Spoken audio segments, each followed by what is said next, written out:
Mabait. Kumain ka na ng tanghalian. Ayo, pakain na rin si Sharon yan. Nandito na. Pero may mga kalingap si Sharon. May pansit doon. Nag-ano siya. Tatrabaho para makapag-aral. Kain kayo, pakain na si Charlie. Ayun, apat na nandito, bali isa na lang ang kulang. Kompleto na ang Power Ranger. Nandito na pala si Rachel. Saan galing Rachel? Sa diet po. Diet, Galing po tiyahin. kala tita. Oo. Wala na kayo pasok.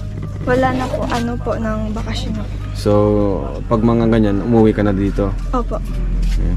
Sige, kain ka dito at may pasalubong kami sa inyo. Kain ka na. Taran! Ang mga kabatid mo, ikaw na. Kompleto ng Power Rangers. Ayan na. Ayan na. Kompleto na sila. Ayan na kayo. O, asan na yung sa amin? Ubusan na tayo ni Ian ah.